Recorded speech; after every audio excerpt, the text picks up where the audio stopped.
என்ன பிரச்சனை? எதனால் வந்துட்டு நான் வீராவை கல்யாணம் பண்ணிக்கிட்டேன்னு என்கிட்ட யாராவது கேட்டிங்களா? அப்படின்ற மாதிரி சொல்கிறாங்க. நான் இன்றைக்கி சொல்கிறேன், இத்தனை வருஷம் கழிச்சு நான் வந்துட்டு நான் இன்றைக்கி போல் வந்துட்டு இதுவும் கொண்டாடலான்னு உங்கள் வீட்டுக்கு வந்தேன். அப்போ வந்து கரெக்டாக அபூர்வா கிட்டேருந்து எனக்கு ஃபோன் வந்துச்சு. நானும் போனேன். இந்த மாதிரி ஃபேக்ட்ரி நஷ்டமாக இருக்கிறதுனால ஃபண்டு கிடைக்கும், நம்ம ஃபேக்ட்ரி எரிச்சிட்டா வந்துட்டு கண்டிப்பாக இதுவும் கிடைக்கும், இது ஜனங்களுக்கும் வந்துட்டு நல்லது நடக்குன்ற மாதிரி சொன்னாங்க. அதனால் நான் போய் ஃபேக்ட்ரி எரித்தேன். நான் எரித்து முடிச்சதுக்கப்புறமா தான் பார்த்தேன், உள்ள நிற மாத கர்ப்பிணியாக வந்துட்டு அபூர்வா இருந்தாங்க. அதாவது அவங்க அக்கா இருந்தாங்க. அவங்க இருந்ததை நான் கவனிக்கவே இல்லை. அப்புறமா தான் பார்த்தேன், அது வந்துட்டு வெளியே தெரிஞ்சால் வந்துட்டு நம்ம ஃபேமிலியை, என் பொண்டாட்டி என் பிள்ளைங்கள வந்துட்டு கொன்னுடுவாங்க அவங்க மாமான்ற மாதிரி சொல்லி என்னை மிரட்டினாங்க. அப்போது வந்துட்டு என்னை லவ் பண்ணிகிட்டு இருந்த வீராவையும் வந்துட்டு கல்யாணம் பண்ணிக்க சொல்லி வற்புறுத்தினாங்க. வேறு வழி இல்லாமல் நான் கல்யாணம் பண்ணிக்கிட்டேன் அப்படின்ற மாதிரி சொல்கிறாங்க. இதை கேட்டோன்னே 2 பேருமே ஷாக் ஆகிடுறாங்க. பூமிக்குமே செம்ம ஷாக்காக இருக்குது. அப்போ வந்துட்டு இதான் அப்படின்னு சொல்கிறாங்க. அதெல்லாம் சரிதாங்க, நான் இவ்வளோ நாள் உங்கள் மேலே ஏதோ ஒரு நம்பிக்கையில் இருந்தேன். கண்டிப்பாக என் புருஷன் தப்பு பண்ணிக்க மாட்டேன். நான் அந்த நம்பிக்கை கரெக்டாக தான் இருக்குது. ஆனால் அதுக்காக வந்துட்டு நீங்கள் என்கிட்ட வந்துடணுன்னு அவசியம் கிடையாது. நீங்கள் என் பையன் வந்துட்டு அப்பா இருக்க வேண்டிய டைமில் இல்லாமல் போயிட்டு எவ்வளோ கஷ்டப்பட்டான்றது எனக்கு தெரியும். என் பையன் எனக்காக எப்போவுமே இருப்பான். என்னை அவமானப்பட விடாமல் பார்த்துட்ருப்பான். அதனால் வந்துட்டு நீங்கள் எனக்கு வேண்டாம், தயவு செஞ்சு வந்துட்டு எங்களுக்கு கொடுத்த வழியாக அவங்களுக்கு கொடுத்துடாதீங்க, அவங்கள கூடயே போயிடுங்க, உங்கள் வீட்டுக்கு போங்க அப்படின்ற மாதிரி சொல்லிடுறாங்க. இங்கே ககன்மே ஆமாயா, நீ ஒன்றும் தேவையில்லை எங்களுக்குன்ற மாதிரி ஒரு மாதிரி சொல்லிடுறாரு. அப்புறம் அவங்க 2 பேரும் கிளம்பிடுறாங்க. அப்படியே கிருஷ்ணபிரசாத் என்ன செய்கிறதுன்னு தெரியாமல் சோர்ந்து போய் உட்காந்துறாரு. அப்போ பூமி வராங்க. சார் சார் நான் தான் அன்றைக்கி உங்கள்கிட்ட ஃபோனில் பேசுகிறேம்மா, நீ அம்மா உன்னை பார்க்கறதுக்காக தான் நான் வந்திருந்தேன் அப்படின்ற மாதிரி சொன்னாங்க. நான் உங்கள்கிட்ட கேட்கணுன்னு நினச்ச கேள்வி எல்லாமே இப்போ நீங்கள் வந்துட்டு உங்கள் பொண்டாட்டிக்கிட்டேயும் பிள்ளைகிட்டையும் சொல்லியிருந்ததை கேட்டேன் அப்படின்ற மாதிரி சொல்கிறாங்க. ஆமாம், நீ உனக்கு எப்படி அவங்க ஒய்ஃபு பையன்றது தெரியும்னு சொல்கிறாங்க. எனக்கு தெரியும், ஏன்னா நான் அவங்க வீட்டில் தான் இருக்கேன். ஓ, அப்போ நீ தான், ஆமாம், உங்களுக்கு இது பண்ணி வீட்டுக்கு கூட்டிகிட்டு போயிட்டு இது பண்ணது எல்லாமே நான் தான் அப்படின்னு சொல்கிறாங்க. உங்களுக்கு வேறு ஏதாவது டீட்டெயில்ஸ் தெரியுமான்னு? இல்லைம்மா, எனக்கு வேறு எதுவும் தெரியல. அவங்க நிற மாத கர்ப்பிணியாக இறந்து போயிட்டாங்க, அது மட்டும் தெரியும். ஆனால் நான் கிடைச்சப்போ வந்துட்டு அவங்களோட ஷால்வும் இதுவும் கிடச்சிச்சின்னு சொன்னாங்க, சலங்கையும். ஆமாம்மா, போகிற அவசரத்தில் அவங்க வந்துட்டு வெளியே கூட விட்டு போய்க்கலாம், சொல்ல முடியாது. ஆனால் மற்றபடி எனக்கு வேறு எதுவும் தெரியலம்மான்னு சொல்கிறாங்க. என் வாழ்க்கைக்கு ஏதாவது இதுவும் கிடைக்கும்னு பார்த்தா எதுவுமே கிடைக்கிற மாதிரி தெரியல. முதல்ல தொடங்கின இடத்துக்கே வந்து நிற்கிறேன். சரிங்க சார் அப்படின்ற மாதிரி சொல்லிடுறாங்க. பூமி ஒரு மாதிரி சோர்ந்து போயிட்டு அப்படியே சோகமாக அங்கேருந்து நடந்து போகிறாங்க.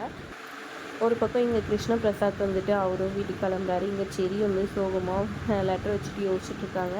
எல்லோரும் சொல்கிறாங்க அவங்க வீட்டுக்கு தான் போயிருப்பாங்கன்னு சொல்லிட்டு. விருந்து சொல்ல, இங்கே பாரு அதெல்லாம் ஒன்றும் இல்லை, இது எல்லாமே வந்து அத்தை சொல்கிறது தான். அப்பா அப்படியே வந்துட்டு அப்பா அத்தை சொன்னதில் மனசொடிஞ்சு போயிருந்தாலும் பெரியம்மா மேலே எனக்கு நம்பிக்கை இருக்குது. அவங்க கண்டிப்பாக வந்துட்டு அவங்களோட சேர்த்து இது பண்ண மாட்டாங்க, கண்டிப்பாக அப்பா வந்துடுவாருன்ற மாதிரி சொல்லியிருக்காங்க. கரெக்டாக அவங்க அப்பா கேட்ட தந்துன்னு வராரு. செடி பார்த்தோன்னா குருன்னு ஓடி போகிறாரு. செடியும் இதுவும் போயிட்டு அப்பான்னு கட்டி பிடிச்சிக்கிறாங்க. அப்போ கரெக்டாக வந்துட்டு இங்கே வீரா சந்தோஷமாக இது பண்ணுறாங்க. அப்புறம் வந்துட்டு போடு நிறுத்து கிருஷ்ணபிரசாத், எதுக்கு இங்கே வந்த, வெளியே போக முதல்லன்னு கத்துறாங்க. நீ அதான் அவர் வந்துட்டார்ல, அப்புறம் என்ன அப்படின்னு சொல்கிறாங்க. இந்த மாதிரி ஆள் யார் கட்டுங்க, ஊர் ஆளுங்கெல்லாம் இப்போ என்ன சொல்லுவாங்க, நீ வந்துட்டு இவ்வளோ தூரம் இது பண்ணிட்டு அங்கே போகிறான்னா அப்போ நம்மள என்ன சொல்லுவான், குடும்பத்தையே விட்டு போகிறாங்கன்னா ஊர் ஆளுங்க எவ்வளோ கேவலமாக பேசுவாங்க, அதுக்கு இவன் இங்கே இருக்கவே தேவையில்ல, நீ முதல்ல வெளியே போன்னு சொல்கிறாங்க. உடனே கிருஷ்ணபிரசாத்துக்கும் வேறு வழி இல்லாமல் வந்துட்டு அங்கே வந்து போகிறதுக்காக திரும்புகிறாங்க. அவர் போனார்னா நானும் அவர் கூடயே போயிடுவேன், அவர் எங்கே இருக்கிறாரோ இல்லை நானும் இருப்பேன், அவர் தான் போயிருந்தாலும் எனக்காக திரும்பி வந்துட்டார்ல, அவரால் இருக்க முடியாதுல்ல, அதனால் நான் கண்டிப்பாக அவர் கூட தான் இருப்பேன், நானும் அவர் கூட தான் போவேன், வாங்க பசங்களை போகலான்னு. ஒன்று செடியும் பிந்துவும் வந்து நிற்கிறாங்க. நீ எதுக்கு போகிற, நீ என் தங்கச்சிம்மா அப்படின்னு சொல்லிட்டு அவங்க என்ன சொன்னேன், அண்ணன் அப்படி இல்லாமல் நான் எப்படின்னு இது பண்ண முடியும். இப்போ அந்த 4 பேர் வந்துட்டு இப்போ நான் அவரை வீட்டை விட்டு அனுப்பிச்சிட்டு நான் இந்த வீட்டில் இருந்தனாலும் வாழ வைக்க புருஷன் கூட வாழாமல் இருப்பேன்னு தானே எல்லோரும் சொல்லுவாங்க.